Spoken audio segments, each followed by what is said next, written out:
Dr. Lloyd adjusted his waistcoat, a gesture he always made when nervous. The room buzzed with a lively warmth, the kind that encouraged secrets to be spilled and tales to be spun. Across from him, the legendary Jane Helia smiled, a smile that had bewitched countless theatergoers and earned her the title of the most beautiful woman in England. Her voice was soft, almost teasing. "Dr. Lloyd," she purred, her striking eyes holding him captive. "Don't you know any creepy stories?" The doctor chuckled nervously, his mind racing for a tale worthy of such a dazzling audience. He wasn't the only one enchanted by her presence. The entire room seemed to lean in, captivated by her allure. Even Colonel Bantry, the boisterous host of the evening, clapped his hands together, his hearty laugh echoing. "Splendid," the colonel exclaimed. "Let's hear it, Doctor." His wife, Dolly, nodded with a distracted enthusiasm, her thoughts clearly still on her spring border plans. "Oh yes, splendid," she echoed vaguely, her attention wandering until Miss Marple, the village's ever-watchful observer, interjected. "We don't get much of the creepy or the criminal here in St. Mary Mead," Miss Marple remarked, her eyes twinkling mischievously. "But human nature is the same everywhere, wouldn't you agree?" Jane Helia wasn't ready to let the doctor off the hook. "Surely, Doctor, you've seen the world, lived in places where strange, inexplicable things happen. Tell us." Dr. Lloyd, cornered and out of excuses, sighed in mock defeat. "Very well," he began, his voice adopting the weight of a storyteller. "I'll tell you about an incident, a very peculiar one. It happened years ago when I was in the Canary Islands." The name itself seemed to ignite intrigue. Jane's eyes widened, her interest piqued. "The Canary Islands," she murmured dreamily. "They sound exotic. Are they in the South Seas or the Mediterranean?" "The South Seas, I think," Colonel Bantry chimed in confidently, though his knowledge clearly stopped at the scenery. "No, not quite," Dr. Lloyd corrected gently. "The Canary Islands are off the coast of Africa. I was stationed in Las Palmas on Gran Canaria, a vibrant town alive with stories from all over the world. Ships would dock there daily, each one carrying a unique mix of travelers, merchants, and wanderers. The Metropole Hotel, where much of my story unfolds, was a meeting place for people of all nations, an eclectic gathering spot filled with whispers of adventure." The room quieted, the air heavy with anticipation as the doctor painted a vivid picture of the scene. "It was a Thursday evening in January," he began again, his voice steady now, weaving a spell over his listeners. A dance was in full swing at the Metropole, and the room was alive with music, laughter, and the rhythmic sway of dancers. The Spanish especially dominated the floor during the tango, a dance they performed with unmatched passion and grace. One woman, in particular, caught my eye. She moved like a panther, her every step fluid and dangerous. Her beauty was arresting, yes, but it was more than that. There was an air about her, a kind of magnetic force that drew every gaze in the room. My friend, sitting beside me, whispered, "A woman like that doesn't live an ordinary life.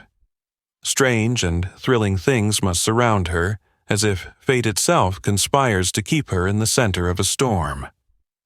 Dr. Lloyd paused, letting the words hang for a moment before adding, "And then," my friend gestured to two new arrivals, a pair of English ladies who had just disembarked from a Holland Lloyd ship. In stark contrast to the Spanish woman, they were unremarkable in every way. The audience leaned forward, eager for more. They were well dressed, in that understated, practical way English women of a certain class often are. One was fair and just a touch too plump. The other, dark-haired and a bit scraggly. Both were reserved, polite, and gave off an air of quiet confidence. Travelers, yes, but the kind who would sketch a quaint village scene rather than find themselves entangled in the dramas of life. My friend laughed softly and said, "Nothing extraordinary will ever happen to those two. They'll travel the world, see all its wonders, and remain blissfully untouched by its chaos." Dr. Lloyd's tone darkened slightly as he continued. "But life has a way of surprising us, doesn't it?" What seemed certain about those two women, and about the sinuous beauty on the dance floor, was about to be turned on its head. That night at the Metropole was just the beginning. Fate, you see, doesn't discriminate. It finds us all in the end. The doctor leaned back, his story hanging tantalizingly incomplete. Jane Hallia's eyes glittered with anticipation.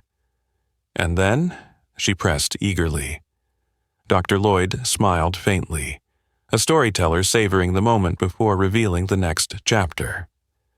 "Then," he said softly, "the true mystery began." Jane Helia sighed theatrically, tossing her head in that effortlessly graceful way that always commanded attention. "You know," she mused, "it's so silly when people don't make the most of themselves. That woman on Bond Street, Valentine, isn't it? She's absolutely marvelous. Have you seen Audrey Denman in The Downward Step, playing that schoolgirl in the first act?" Jane paused dramatically, giving her audience time to imagine the transformation.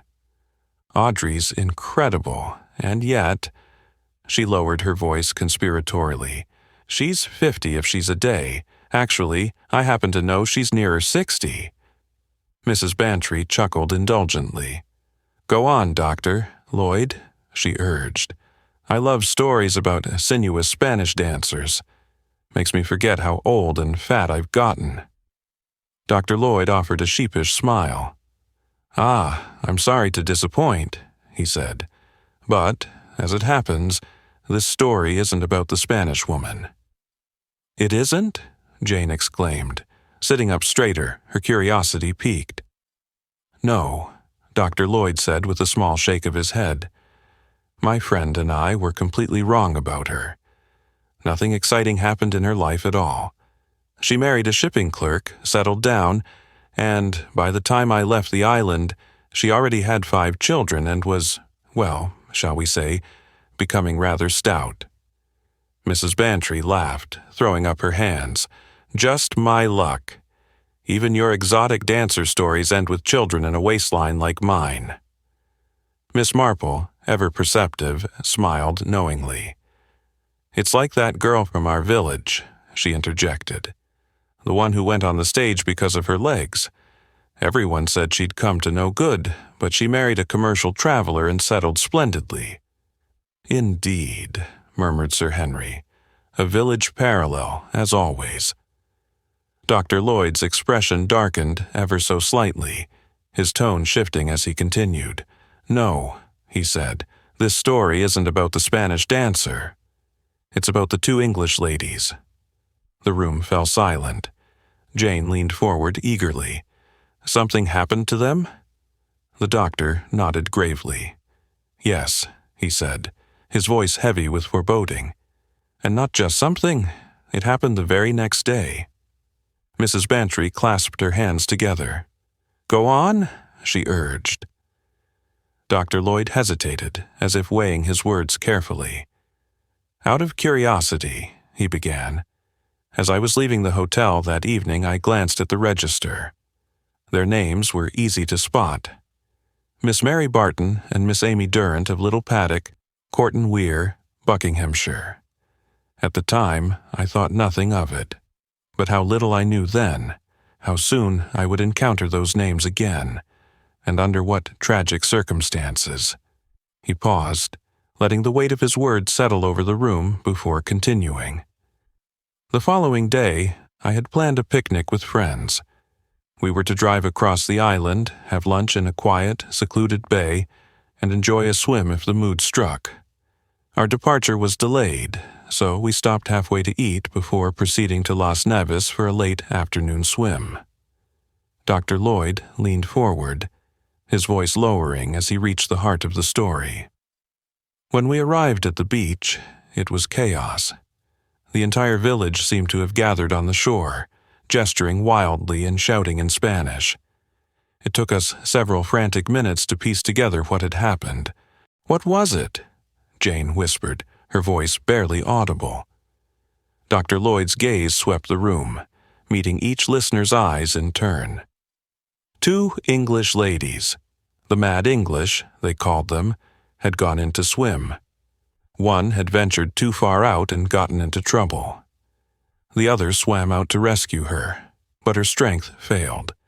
Both would have drowned if not for a local fisherman who rowed out and brought them back. Tragically, one of them was beyond saving. The room collectively held its breath as Dr. Lloyd continued. I pushed my way through the crowd and hurried to the beach. There, kneeling beside the lifeless body of her friend, was one of the two women. At first, I didn't recognize her. The black stockinette bathing suit and tight green rubber cap made her look so different. She was attempting a clumsy sort of artificial respiration. When I told her I was a doctor, she looked at me with such relief that it was almost painful. "What happened next?" Mrs. Bantry asked, her voice trembling slightly. "I sent her off to one of the cottages with one of the ladies in my party to get warm and change," Dr. Lloyd replied. "I worked desperately to revive the other woman, but it was no use. She was gone. When I joined the survivor in the cottage, I had to break the news. She took it calmly. Too calmly, perhaps." "Who was it?" Jane asked, her voice barely above a whisper. Dr. Lloyd sighed. It was Miss Amy Durrant who had drowned. Miss Mary Barton, her traveling companion, seemed deeply affected, but not in the way you might expect. Her sorrow seemed detached, almost distant. "Poor Amy," she kept saying. "She was so looking forward to the bathing here." He paused, his eyes narrowing as he recalled the details. I asked her to explain what had happened. She told me they had been swimming for about 20 minutes. Miss Durrant had decided to go out one more time while Miss Barton returned to shore. Then she heard Amy call for help and swam out to save her. But Amy had panicked, grabbed at her wildly, and pulled them both under. If it hadn't been for the fisherman, Miss Barton would have drowned too. "And that's all?" Sir Henry asked, frowning slightly. Dr. Lloyd's lips thinned into a grim line. "That's what she said, but—" He trailed off, letting the weight of his unspoken doubts fill the silence. Something about it didn't sit right. The tragedy seemed too convenient, too perfect. "What do you mean?" Jane pressed, her eyes alight with curiosity. Dr. Lloyd leaned back, his expression unreadable. "I mean," he said slowly, "that sometimes, even in the most ordinary of lives, darkness lurks beneath the surface, and when it rises, it often does so without warning." Jane Halia leaned forward, her eyes gleaming with curiosity. "So, that's it? That's all there is to it?" she asked, a hint of disappointment coloring her tone. "I mean, it's very tragic, I suppose, but it's not what I'd call creepy. Where's the spine-tingling part?" Sir Henry chuckled, his sharp eyes glinting with amusement. "Patience, my dear. I have a feeling there's more to follow." "Yes," Dr. Lloyd said quietly, his voice dropping into a more somber register.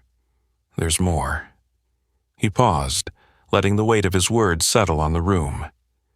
"You see, right at the time, there was one peculiar thing. Of course, I asked questions. I'm a doctor, after all, and naturally curious. I spoke with the fishermen, the locals, anyone who might have seen what happened. Most of it was mundane enough, but there was one woman, a Spanish villager, who had a rather odd story." "Odd how?" Jane prompted, leaning closer, her intrigue rekindled. Dr. Lloyd sighed, as though reluctant to go on. She claimed that Miss Durrant wasn't in any real difficulty when she called out. According to her, Miss Barton swam out to her companion and... He hesitated. Well, the woman swore she saw Miss Barton deliberately hold Miss Durrant's head underwater. A collective gasp rippled through the room. Jane's hand flew to her mouth, her eyes wide with shock. What? Dr. Lloyd nodded grimly. Yes, that's what she claimed. At the time, I dismissed it as nonsense. These things can look very different from the shore, and I thought perhaps Miss Barton was trying to render her companion unconscious to save them both from drowning. After all, a panicked person can easily pull you under, but... He trailed off, his gaze distant, as if reliving the moment. But it came back to you later, Miss Marple said quietly, her shrewd blue eyes never leaving his face. Dr. Lloyd nodded again. Yes, it came back to me, later. At the time, I thought nothing of it. But as the days went on and I pieced things together, that story started to gnaw at me. Why? Jane whispered. What else did you find? Dr. Lloyd leaned back in his chair, his voice measured as he recounted the details. Amy Durrant, she was an enigma. We knew almost nothing about her. When Miss Barton and I went through her belongings, we found one address. We wrote to it, only to discover it was nothing more than a room she had rented to store some furniture and odds and ends. The landlady barely knew her. She'd only seen Miss Durrant a handful of times. Apparently, Amy had mentioned losing her parents in India and being raised by an uncle who was a clergyman. But she'd given no further details. He paused, his fingers drumming lightly on the armrest. Her belongings were unusual. No personal letters, no photographs of family, no keepsakes. Just some old furniture, a few bound volumes of Academy pictures, and a trunk full of fabric, the sort you'd pick up at sales. It was unsatisfactory, to say the least. Not mysterious exactly, but unsatisfactory. She had no one? Jane asked, her voice tinged with pity. No one, Dr. Lloyd confirmed. There were a couple of old photographs in her belongings, cut to fit their frames, so there was no way to trace the photographer. And an old daguerreotype that might have been her mother, or perhaps her grandmother. Beyond that, nothing. Miss Marple's knitting needles clicked softly as she worked. And her references? She asked without looking up. Miss Barton had 2 references for her. One was forgotten, and the other was from a woman who had since moved to Australia. We wrote to her, of course, and eventually received a reply. She described Miss Durrant as efficient and charming, but admitted she knew nothing about her private life or family. So, we were left with very little. How strange, Jane murmured. And yet, what about Miss Barton? Did you suspect her at all? Dr. Lloyd hesitated, his expression troubled. Half the time, I was ashamed of myself for even considering it. Mary Barton was, well, she was the picture of a pleasant, refined Englishwoman. There was nothing outwardly suspicious about her. And yet, there were 3 things I couldn't ignore. He held up one finger. First, the Spanish woman's story. She claimed she saw Miss Barton deliberately hold Amy Durrant underwater. Second, he raised another finger, Amy Durrant herself.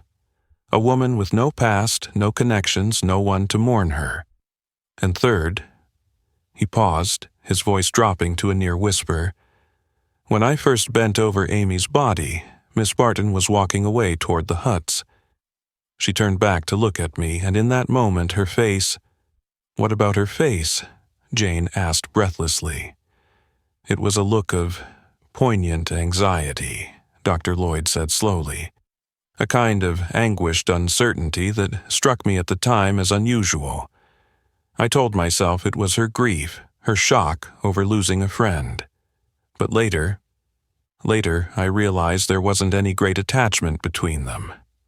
Miss Barton was fond of Amy, certainly, but not devoted to her. There was no deep grief, so why that look, that terrible, anxious look? "You think," Sir Henry said, his voice steady, "that she was worried Amy might revive." Dr. Lloyd nodded, his expression grim. "Yes, that's exactly what I think. Suppose the Spanish woman was right. Suppose Mary Barton, in cold blood, held Amy under water, pretending to save her. She succeeds, but then I appear, an English doctor, the last thing she expects. She knows as well as I do that people have been revived after being under water far longer than Amy was. And as she walks away, she's gripped by one terrible question. Will Amy come back to life and tell the truth?" A shiver ran through the room. Jane clutched the arm of her chair, her voice barely above a whisper. "That's horrifying." Dr. Lloyd nodded slowly. "It is, and yet I had no proof, none. The majority of the eyewitnesses supported Miss Barton's account. The Spanish woman's story was easily dismissed as a misunderstanding or exaggeration. And that fleeting expression on Miss Barton's face, it wasn't evidence. It was nothing more than a shadow in my mind." Miss Marple's knitting needles paused mid-click. "What happened to Miss Barton?" she asked. "She stayed on the island for a fortnight," Dr. Lloyd said. "She seemed composed, perhaps a little too composed. She buried Amy there and then took a boat back to England, saying the shock had upset her too much to stay for the winter as planned." "And did it upset her?" Miss Marple pressed. Dr. Lloyd hesitated. "Not visibly," he admitted. "Though, now that you mention it, she did seem to be putting on weight. Quite unusual, considering the circumstances." Jane shuddered. "It's like the sea roared its eternal dirge, the waves crashing against jagged cliffs with a vengeance, as if nature itself conspired to guard Mary Barton's secrets. But secrets, as they often do, have a way of slipping through the cracks of silence. The tragedy of Mary Barton and Amy Durrant seemed sealed beneath layers of grief and confusion, yet the unanswered question, why, hung in the air like the specter of guilt itself. "Why did Mary Barton kill her companion?" Sir Henry repeated, his voice heavy with intrigue. "That's the puzzle Dr. Lloyd has left us." Jane Halia, ever the dramatist, leaned forward eagerly. "She could have killed her for any number of reasons. Jealousy, perhaps? Or maybe Amy knew something dangerous. Something Mary couldn't risk coming to light." Dr. Lloyd gave a wry smile. "That's certainly plausible. But you forget, there were no men mentioned, no lovers, no rivals. This wasn't a tale of romance gone awry, at least not on the surface." Miss Marple, who had been silently knitting in her corner, suddenly looked up, her sharp eyes gleaming with quiet wisdom. "It's not always about men, you know," she said. "Sometimes the most compelling motives lie elsewhere. In pride, in shame, in fear of the truth." Sir Henry nodded thoughtfully. "Indeed, but what truth? What could Amy Durrant have known that would drive Mary Barton to such lengths?" Miss Marple's needles clicked softly as she considered. "Let us suppose," she began, "that Mary Barton wasn't quite the woman she appeared to be. A conscientious woman, yes, but also one with secrets of her own. What if Amy Durrant stumbled upon one of those secrets, perhaps quite by accident?" "Not bad at all," Sir Henry said, chuckling, "though we have no evidence that Miss Barton ever had a brother." "We deduce that she had one," Mrs. Bantry declared triumphantly. "Without a brother, there's no motive, so obviously there must have been a brother. It's elementary, my dear Watson." "That's all very fine, Dolly," her husband interjected dryly, "but it's still just a guess." "Of course it's a guess," Mrs. Bantry said with a theatrical wave of her hand. "What else can we do? We haven't a single proper clue. Go on, dear, have a guess yourself." Colonel Bantry hesitated, his brow furrowing. "Well, if I must. I think there's something in Miss Helia's suggestion about a man being involved. Probably some high church parson, if you ask me. They both embroidered him a cope or something, and he wore the one Amy made first. That sort of thing can drive women to madness, you know. And didn't Mary go running to a parson at the end? There's your clue right there. Clergymen always cause these sorts of dramas. Mrs. Bantry gave him a look of exaggerated disbelief. A cope? Really, Arthur? That's your grand theory? Oh, the depths of your imagination astound me. Sir Henry cleared his throat, attempting to restore order. If we're venturing guesses, I'll take my turn. My theory is a touch more subtle. I suggest that Miss Barton was always mentally unbalanced, perhaps quietly so, for years. These things often start small and grow insidiously over time. Her mania might have been focused on ridding the world of certain unfortunate people. Perhaps Amy Durrant had a hidden past, something scandalous Miss Barton discovered. Believing it her moral duty, she decided to rid the world of Amy. Later, as madness often goes, her certainty faltered, and she was consumed by remorse. Her final act was that of a completely unhinged mind. He paused, looking at Miss Marple. "What do you think? Do you agree, Miss Marple?" "I'm afraid I don't, Sir Henry," Miss Marple said with a polite smile. "I think her end shows her to have been a very clever and resourceful woman, not unhinged at all." Before anyone could respond, Jane Helia let out a little squeal of excitement. "Oh, I've been so stupid. Can I guess again? I'm sure I've got it this time." "Go ahead," Sir Henry said indulgently. "Blackmail," Jane declared triumphantly. "The companion was blackmailing her. That explains everything, only—" She frowned.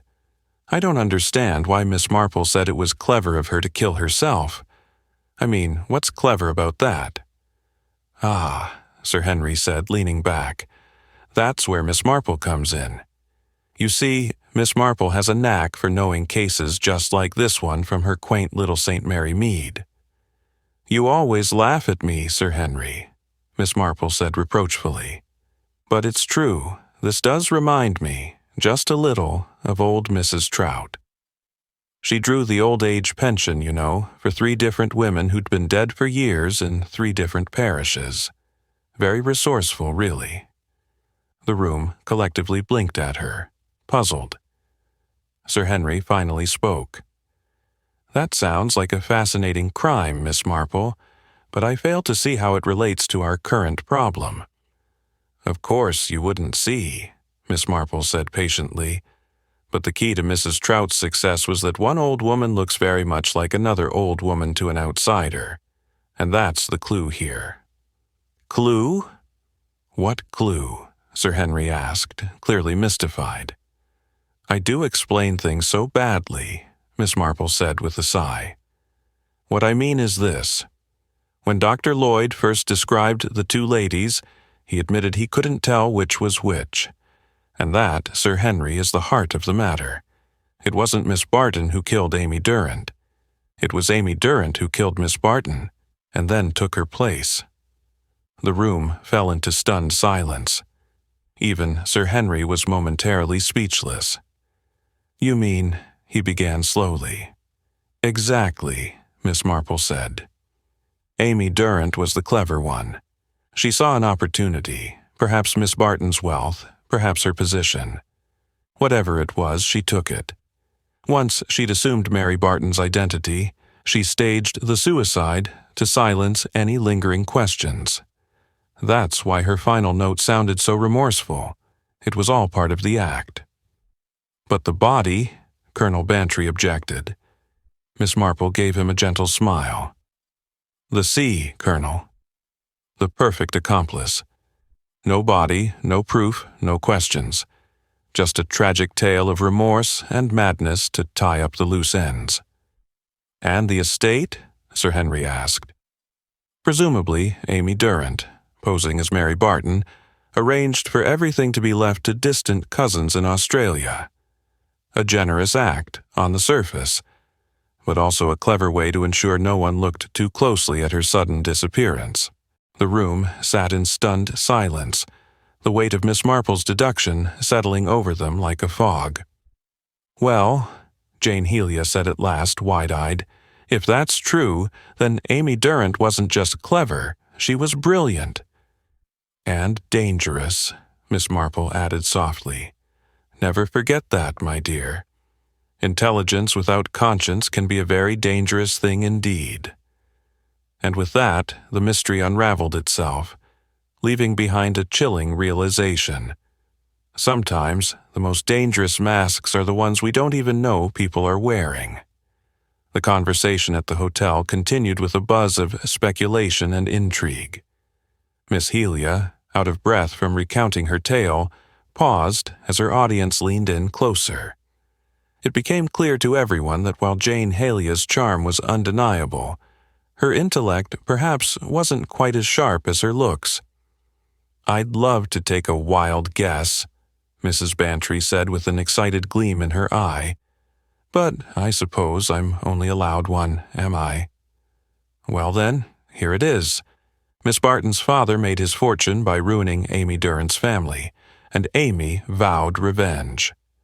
She paused, then frowned. "Oh no, that's the wrong way around. How frustrating. What if the rich employer didn't kill the humble companion, but the other way around?" "Aha!" She clapped her hands. "Miss Barton had a young brother, deeply in love with Amy. He couldn't handle rejection and, perhaps he ended his life over it. So, Miss Barton, driven by vengeance, lured Amy to the Canary Islands and, well, you know the rest." "That's a delightful twist," Sir Henry chuckled. "Though, alas, we have no proof Miss Barton even had a brother, let alone a motive." "We deduce that she must have had one," Mrs. Bantry declared with the dramatic flair of a detective. "If there's no brother, there's no motive. Ergo, there was a brother. It's elementary, dear Watson." Colonel Bantry shook his head with a good-natured sigh. "Oh, Dolly, that's all very clever, but it's pure guesswork." "Well, of course it is," Mrs. Bantry admitted. "We're not detectives, we're just having fun." The group turned to Sir Henry for his perspective. He stroked his mustache thoughtfully before speaking. "I suggest that Miss Barton may have been unhinged. There are more cases of such concealed madness than one might think. Perhaps she believed it her duty to rid the world of undesirables. If Amy had an unfortunate past, one that Miss Barton discovered, it might explain her actions. However, after committing the act, remorse overwhelmed her, leading to her own tragic end. Miss Marple, sitting quietly in her corner, gave her characteristic apologetic smile. "I'm afraid I don't quite agree, Sir Henry. To me, her end doesn't suggest remorse or instability. Quite the opposite, actually. It points to cleverness and planning." Jane Helia gasped. "Oh, of course. She was being blackmailed. That must be it. Amy Durrant was blackmailing her, and that's why why she did it." "Only," Jane faltered, "I don't see why it was clever to, end it like that." Miss Marple smiled kindly. "You're almost there, my dear. It wasn't remorse that drove her, nor blackmail. It was something much simpler, something you might overlook if you weren't paying attention." Sir Henry leaned forward, intrigued. "Go on, Miss Marple. Enlighten us." "Well," said Miss Marple, "the entire matter hinges on a single, crucial assumption. Dr. Lloyd mentioned earlier that when he first saw the two women, he couldn't tell which was which. Now imagine this. The day after they arrived in the Canary Islands, one of the women drowned. If the survivor claimed to be Miss Barton, who would question it? After all, a lady of a certain age often looks like any other of her kind, and if she wore Miss Barton's clothes, though they might be a tad tight on her, Wouldn't everyone assume it was Miss Barton who had grown a bit plumper, rather than the clothes being too small? The room went silent as the implications of Miss Marple's words settled over them. "Wait," Mrs. Bantry exclaimed. "You mean, you think Amy Durrant killed Miss Barton and took her identity?" "Precisely," Miss Marple said, nodding. "It's far more likely that the humble companion killed the wealthy employer, rather than the other way around. Amy Durrant must have been very resourceful. She staged the entire drowning incident, returned to England as Miss Barton, and likely avoided anyone who might recognize her.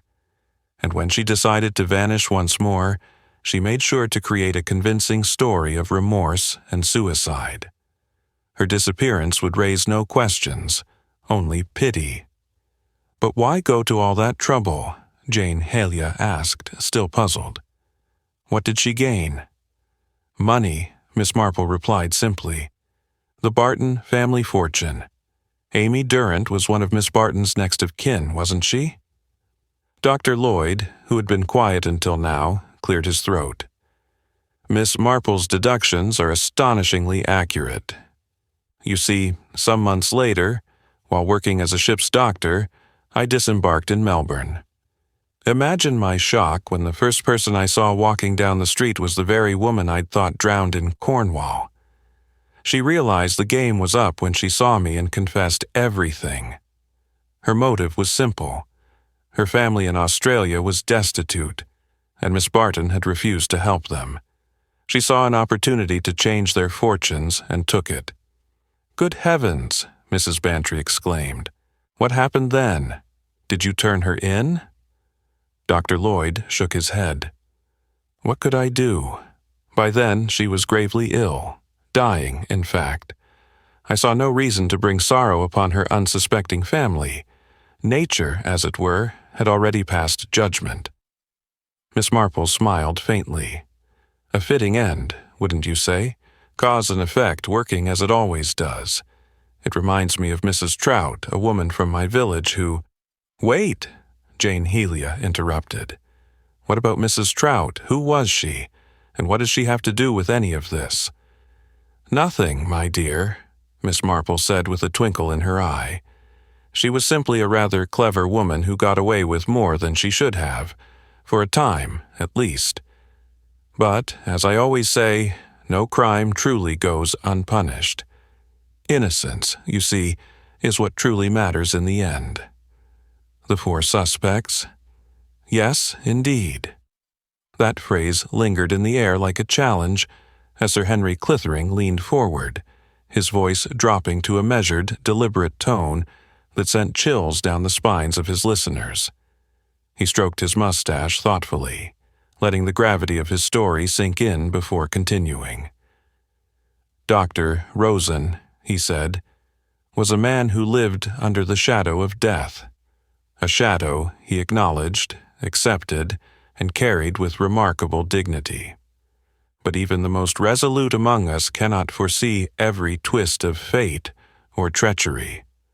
On that fateful day, the inevitable came to pass. He was discovered at the foot of the staircase, his neck broken, his body lifeless.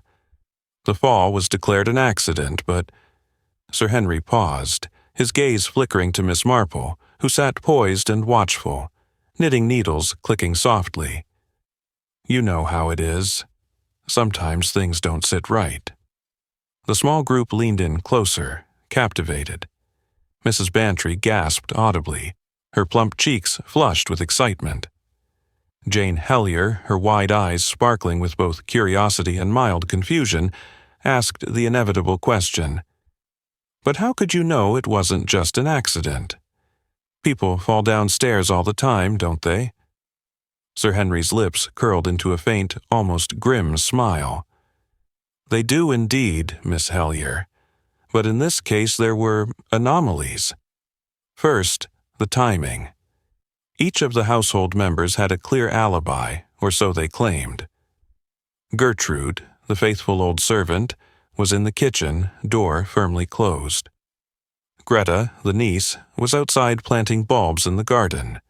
The gardener, Dobbs, had retreated to the potting shed for his elevenses, and the secretary, a rather reserved but polished man named Thomas Felden, had gone for his customary morning walk. No one, apparently, was near the staircase when the fall occurred. Convenient, isn't it? Too convenient, murmured Miss Marple, her sharp eyes never leaving Sir Henry's face. Exactly. Sir Henry nodded approvingly. But there's more. The staircase itself was pristine, too pristine. The carpet runner showed no sign of wear or fraying that might have caused a misstep.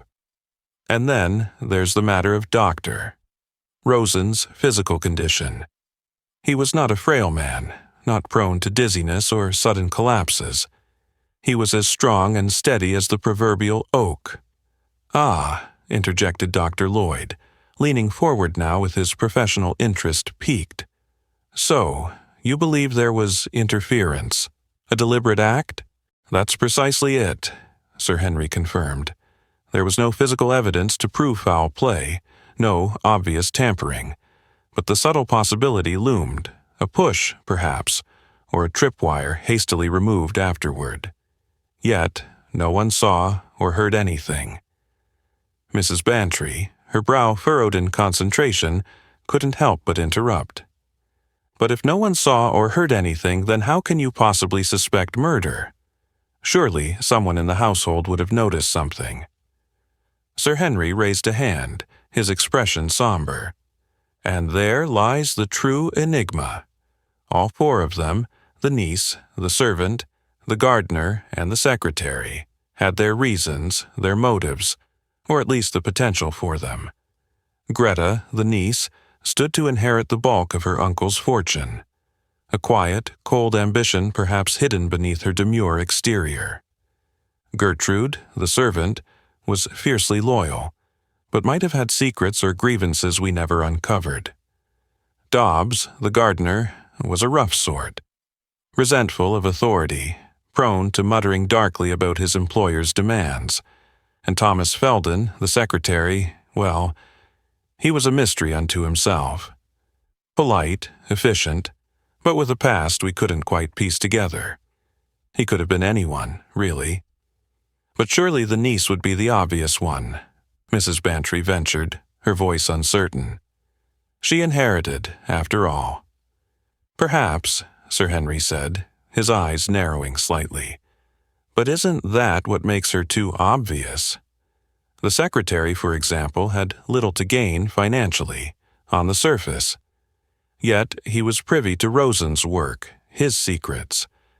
What if the manuscripts and documents he helped prepare contained something worth killing for? As for the servant and the gardener, one cannot overlook personal grievances, hidden resentment, or even the possibility of blackmail. Each had their peculiarities, their silences, their truths carefully tucked away. Miss Marple's knitting needles paused mid-click. And the shadow of doubt, she said softly. That's what truly lingers. Precisely, Sir Henry replied. You see, it's not merely about discovering the guilty party. It's about freeing the innocent. Gertrude, Greta, Dobbs, Felden, they've all carried this weight, this unspoken suspicion since that day. One of them is a murderer, yes, but the other three? They live under the same cloud of doubt. Without the truth, none of them are truly free. Jane Hellyer gave a dramatic shiver. It's horrible, she declared. To think that three of them might be completely innocent, and yet everyone would look at them sideways forever. Mrs. Bantry shook her head solemnly. But what can be done, Sir Henry? Surely, after all this time, there's no hope of uncovering the truth.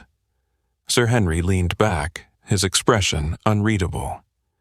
That's the tragedy of it, Mrs. Bantry.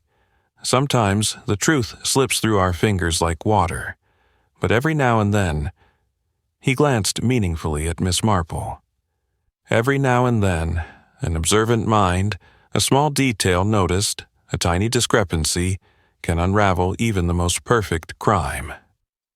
Miss Marple smiled faintly, her eyes twinkling. Well, she said demurely. "I do find that one should always pay attention to the little things. It's amazing what they can tell you." The room fell silent for a moment, the weight of the story settling over them like a heavy fog. The 4 suspects. 4 lives forever, altered by one tragic event. And the question that hung, unanswered, in the air. Who was the guilty one? And would the truth ever truly come to light? The room was tense.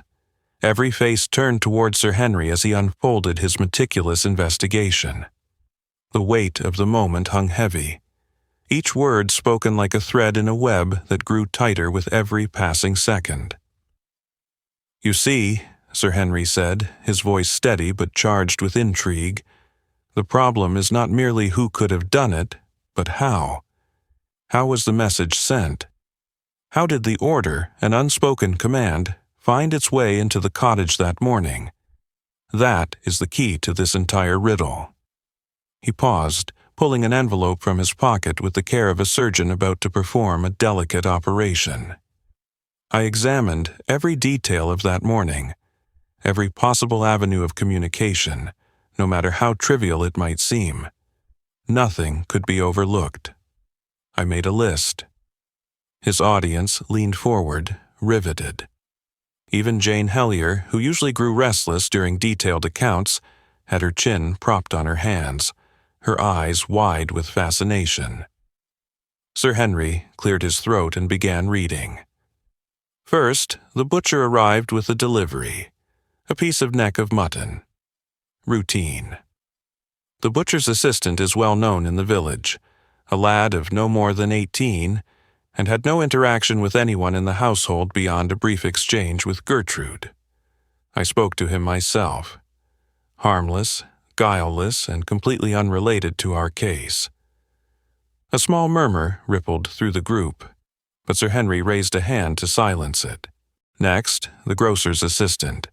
He delivered a pound of sugar, 2 pounds of corn flour, a pound of butter, and a pound of coffee.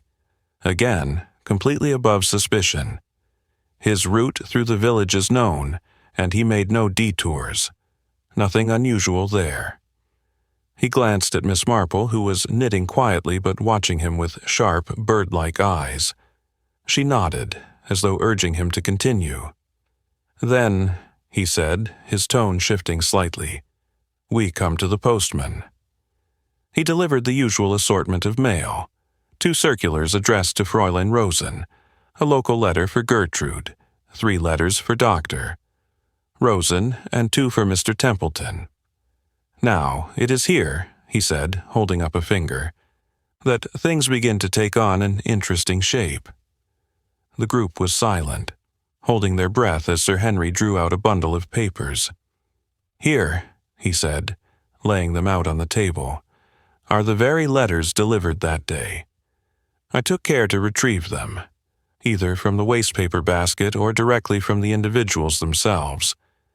They've been tested for invisible ink, secret codes, every method of concealment known to us, and yet nothing. Or so it seems." He tapped the first letter, one addressed to Dr. Rosen. This was from a London stationery firm, nothing remarkable. A bill for some supplies he'd ordered. The second was from a local seed merchant regarding an order for the garden. And the third— He paused dramatically, holding up the letter as though it were a relic of great significance. It was this one that caught my attention. Mrs. Bantry leaned forward, squinting at the writing. "What does it say?" she asked eagerly. Sir Henry read it aloud. "My dear Rosen, just back from Dr. Helmuth Spath's. I saw Edgar Jackson the other day. He and Amos Perry have just returned from Tau. In all honesty, I can't say I envy them the trip. Let me have news of you soon. As I said before, beware of a certain person. You know who I mean, though you don't agree. Yours, Jean." When he finished, the room buzzed with whispered speculation. Jane Hellyer, looking puzzled, spoke up. "Well, that doesn't sound suspicious at all. It's just someone writing to warn him about a person he doesn't trust." Exactly, Sir Henry said. It doesn't sound suspicious, at least not on the surface, but there's something calculated about its vagueness. Beware of a certain person. Who and why? And look at the timing. This letter arrives on the very day Dr. Rosen meets his untimely end. The weight of his words settled over the room like a shroud. Mrs. Bantry shivered and reached for her teacup. What about the other letters? Sir Henry gestured to the remaining pieces of mail. The circulars were mundane, one from a nursery advertising spring bulbs, the other from a furrier in London. Gertrude's local letter was from her sister, discussing some trivial family matter.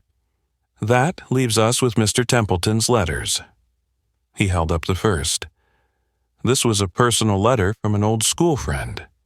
Innocuous, friendly, and completely unrelated. But the second letter... He paused, his voice growing darker. The second letter bore a foreign stamp, and it was unsigned. Everyone in the room froze. Even Miss Marple's knitting needles were still. What did it say? Asked Dr. Lloyd, his professional curiosity overcoming his usual reserve. Sir Henry unfolded the letter slowly, deliberately, letting the tension build. Then he read it aloud. It is time. The betrayer has been confirmed.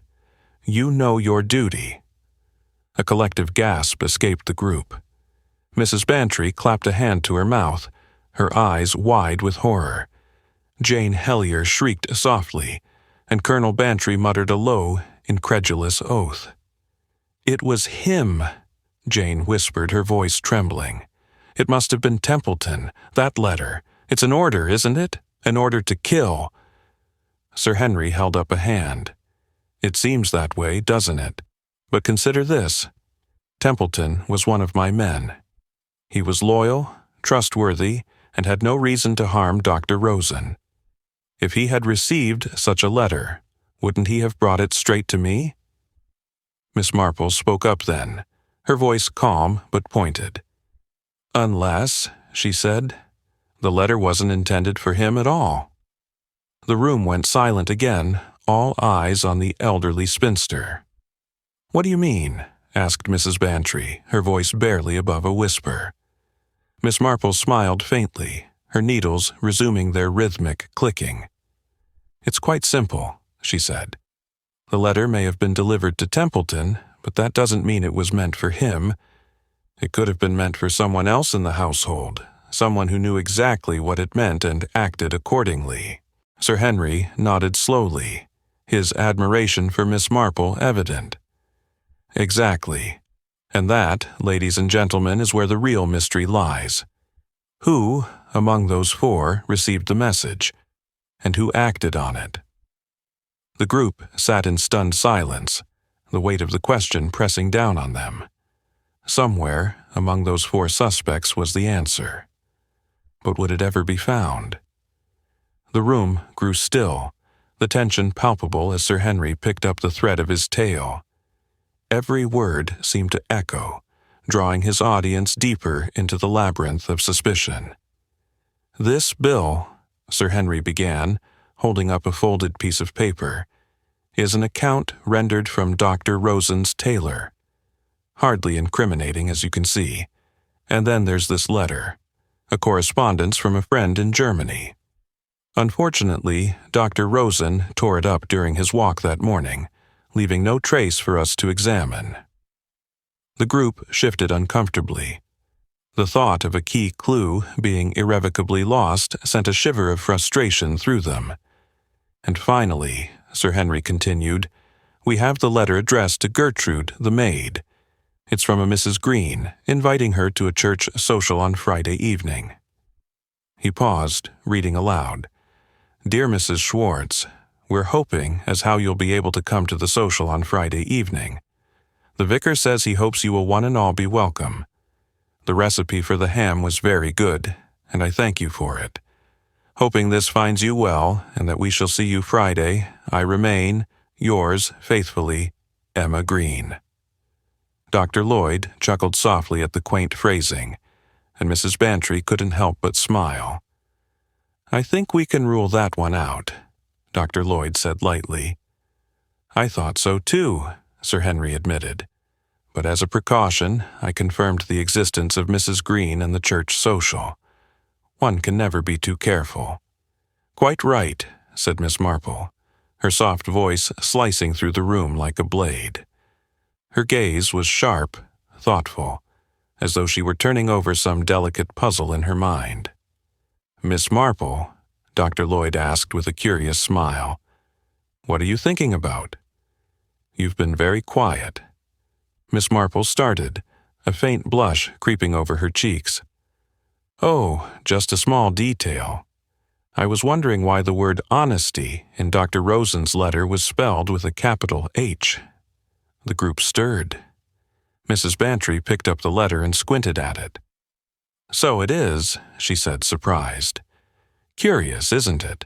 Miss Marple murmured. "Such things often mean more than they appear to."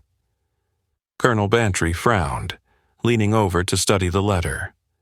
"What caught my attention was the warning. It's unmistakable. Beware of a certain person." "But who? And why?" Sir Henry's voice deepened. "There's something peculiar about that letter, something I haven't yet mentioned. According to Templeton, Dr. Rosen read it at breakfast and tossed it across the table, saying he didn't know the sender from Adam. Yet the signature, it wasn't a man's name." "Wasn't it?" Jane Hellyer asked, puzzled. "It says Georgina, doesn't it?" "It's hard to tell," Dr. Lloyd said, peering at the signature. "It could be Georgie, but it does look more like Georgina. And yet the handwriting, it feels distinctly masculine." The room buzzed with speculation. Colonel Bantry was the first to speak. "That's odd. Rosen tossing it like that. Was he trying to watch someone's reaction?" "Perhaps," Sir Henry agreed. "But whose? Greta's, Templeton's, or even Gertrude's if she was in the room serving breakfast?" Mrs. Bantry frowned. "It doesn't make sense. If he didn't recognize the sender, why would he pretend to be indifferent?"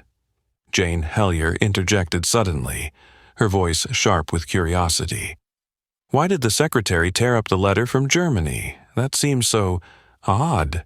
What was in it that he didn't want anyone to see?" The room fell silent.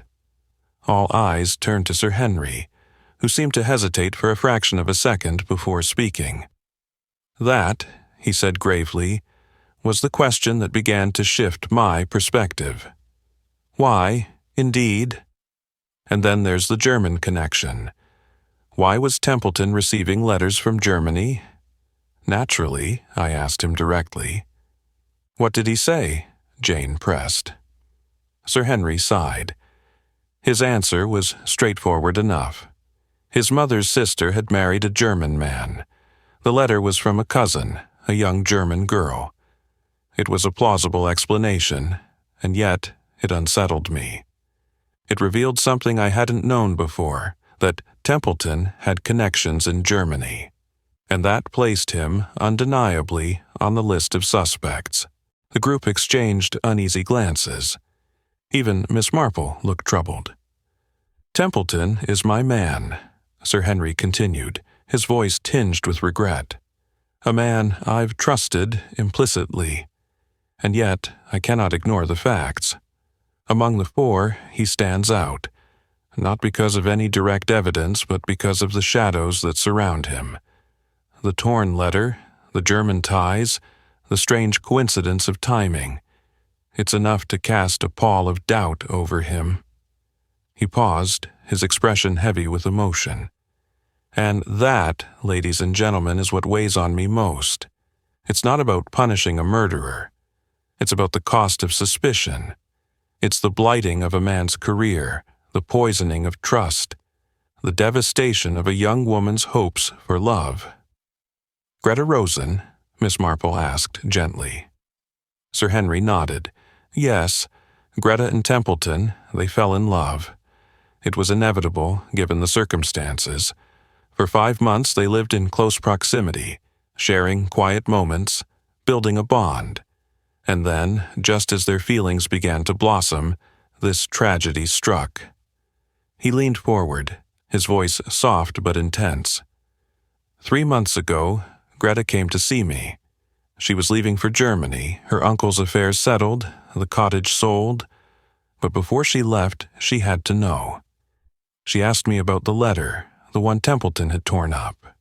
She said she believed him, she wanted to believe him, but she didn't, Miss Marple finished quietly. Sir Henry nodded. The shadow of doubt had taken root. And that's the tragedy of it all.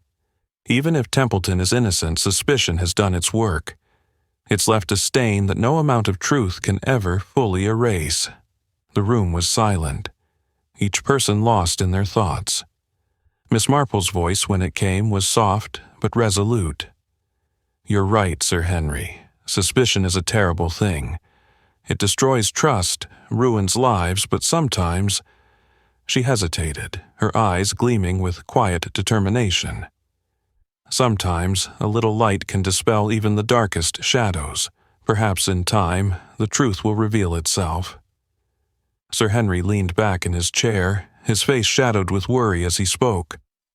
This bill, an account from his tailor, and the letter from a friend in Germany, that's where it all begins, he said grimly. Dr. Rosen's letter, torn apart on his secretary's walk, what a curious decision. And then this odd little note about a church social. He picked up the letter and read aloud, mimicking the quaint phrasing. Dear Mrs. Schwartz, we're hoping as how you be able to come the social on Friday evening.